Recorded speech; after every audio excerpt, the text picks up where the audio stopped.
1688 पे अगर आप देखें तो आपको यूबीएल अट्रैक्ट करता है, पसंद आ रहा है, आप यूबीएल बाय करना चाहेंगे इन लेवल्स पे। एक काम करते हैं, अब बात करते हैं डीलर्स की एक्सपेक्टेशन और डीलर्स कहाँ कहाँ पे तेज़ी, कहाँ कहाँ पे मंदी एक्सपेक्ट कर रहे हैं। इस सेगमेंट को देखा कीजिए। कल यतिन ने टिप्पणी की थी करीब 236 के आसपास आईटीसी पर। आईटीसी ने ड्यूरिंग द डे यानी उसके बाद और आज सुबह सुबह एक गैप अप ओपनिंग के साथ लगभग 5-7 रुपए का आपको स्विंग दिया।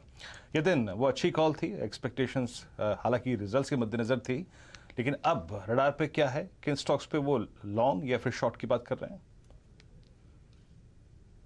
देखिए, जहां तक कि डीलर एक्सपेक्टेशंस का सवाल है, बहुत ही कॉशन से वो लोग मार्केट में ट्रेड कर रहे हैं। सबसे पहले जो स्टॉक की वो चर्चा कर रहे हैं वो मारुति। नतीजे आए हैं, काफी सारे शॉर्ट बिल्डअप्स हमको यहाँ देखने को मिले, लेकिन डीलिंग रूम्स का मानना है कि यहाँ से आपको शायद मारुति में काफी अच्छा बीटीसी ट्रेड मिल सकता है। लॉजिक बीइंग कि यहाँ से शॉर्ट कवरिंग हो सकती है और मैनेजमेंट शायद आपको सेमीकंडक्टर शॉर्टेज पे थोड़ी बहुत क्लैरिटी दे दे। 7450 यानी 7450 के टारगेट से यहाँ वो खरीदारी करने की सलाह अपने क्लाइंट्स को दे रहे हैं। मारुति के अलावा एसबीआई अगले हफ्ते मंगलवार को ही मेरे हिसाब से रिजल्ट्स आएंगे और नतीजों के पहले पहले काफी अच्छा लॉन्ग बिल्डअप आपको बैंकिंग शेयर्स और एसबीआई में देखने को मिल रहा है। 530 से लेके 540 के पोजिशनल टारगेट्स डीलिंग रूम्स यहाँ अपने क्लाइंट्स को सुझा रहे हैं, तो खरीदारी की सलाह एसबीआई में और मारुति दोनों में। ओके, तो डीलिंग रूम के रडार पर ये स्टॉक्स, इनको रखिएगा अपने फोकस में। चलिए, इस बीच आईएफएल फाइनेंस की बात हो रही थी तो स्टॉक 5% के अपर सर्किट पर लगा हुआ है। नंबर्स निर्मल सर से हम लोग चर्चा कर रहे थे, नंबर्स स्ट्रीट को पसंद आए।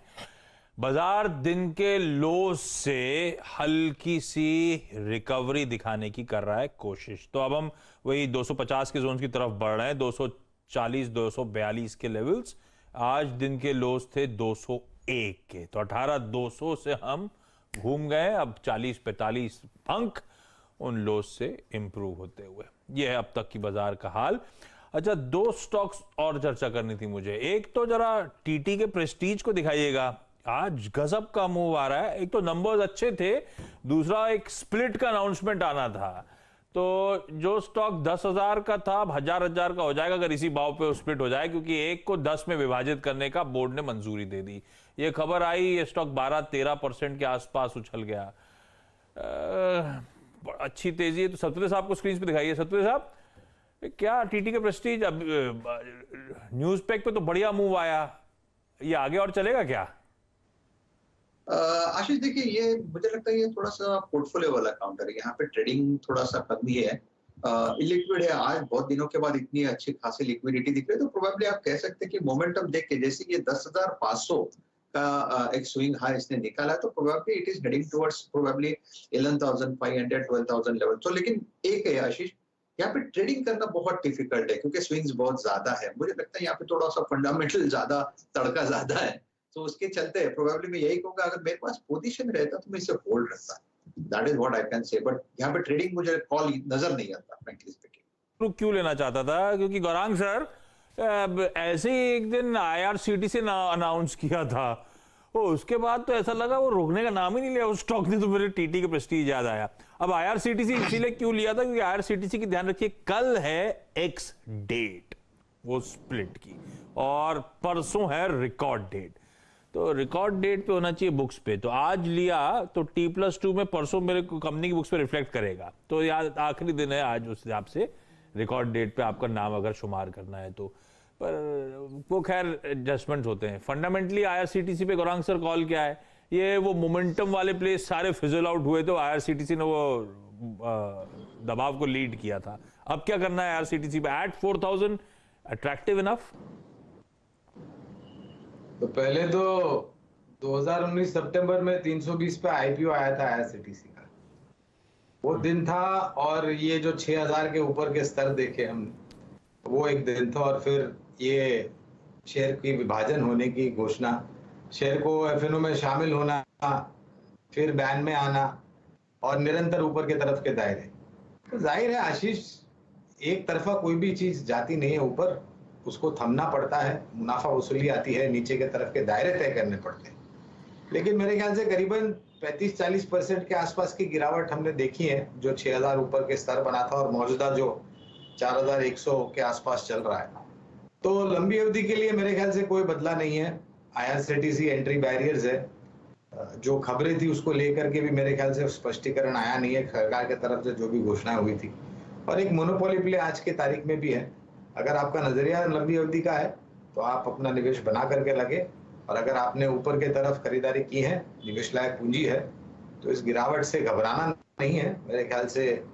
और अगर निवेश लायक पूंजी है तो जोड़ सकते हैं। मेरी राय में क्योंकि शेयर चल चुका था, लेवरेज पोजीशन बन गई थी और लाजमी था करेक्शन आना, और आ चुका है। और ये भी नहीं भूलना चाहिए, निरंतर ऊपर के तरफ के दायरे देख रहा था ये शेयर।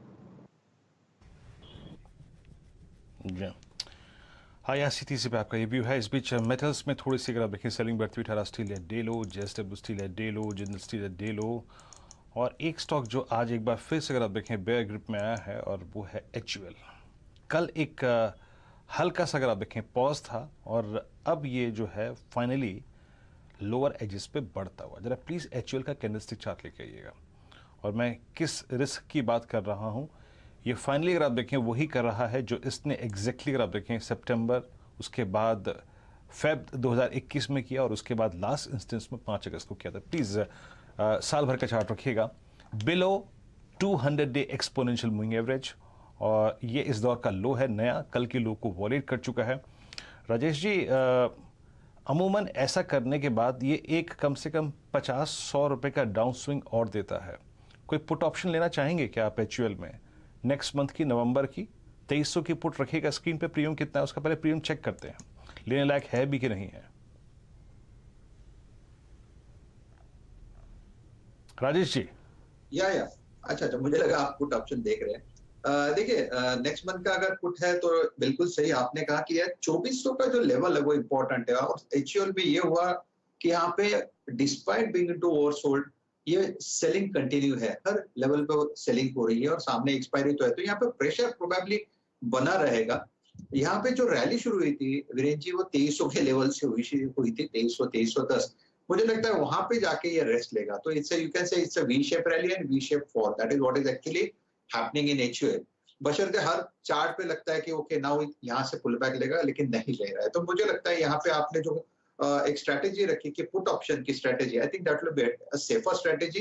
देखिए यहाँ पे 2400 का जो पुट ऑप्शन है अगले सीरीज का, वो करीबन 62-63 के आसपास है। मुझे लगता है ठीक है, वैसे अगर प्राइस वाइज देखें तो भी ठीक है। तो ATM पे ही हम काम करेंगे, 2400 का पुट ऑप्शन बाय करेंगे, स्टॉप लॉस रखेंगे करीबन 40 का, यानी 25 रुपए का, 20-25 रुपए का स्टॉप लॉस मेंटेन करना पड़ेगा। और जैसे ही मुझे लगता है ये और प्रेशर में आएगा, आपको करीबन 100 प्लस के टारगेट मिलने चाहिए। सो ATM पुट ऑप्शन वैसे मुझे लगता है HUL में सस्ता मिल रहा है नेक्स्ट सीरीज का। चलिए, तो आपने कहा कि भाई HUL की एट द मनी पुट लीजिए। मैं 2300 पे गया, आप अगर आप देखें तो यहीं पर इसी पुट को लेंगे एट द मनी को। और वाजिब स्टॉप लॉस याद रखिएगा, 200 डे एक्सपोनेंशियल मूविंग एवरेज आता है करीब 2457 पे, छोटा सा एक फिल्टर लेकर आप रख सकते हैं। HUL का इंटरेस्ट बहुत सारे लोगों में है, इसका डिस्कशन बहुत सुना जाता है, और स्पेशली अगर आप देखें 200 डे में याद रखिएगा हिस्टोरिकली, स्पेशली मार्च 2017 के बाद इसने हमेशा 200 डेमा पे करीब करीब हफ्ता भर स्पेंड करने के बाद एक अच्छा अप स्विंग दिया है। लेकिन इस बार वो थोड़ा सा नहीं हो रहा है। इस बार 200 डेमा के नीचे भी बड़ी वाइल्ड कैंडल्स क्रिएट हो रही हैं। अच्छा, एक बार आप लेके आइए आशीष, इन्फोसिस को देखिए, 1731 पिछले 3 दिन की हाईएस्ट रेंज को काटता हुआ। प्रकाश सर, इन्फोसिस पर आपका टेक? इन्फोसिस मेरा BTST है, मैं अभी दे देता हूँ। मुझे लगता है यहाँ से एक अप मूव मिलना चाहिए, इन्फोसिस में स्टॉप लगाना चाहिए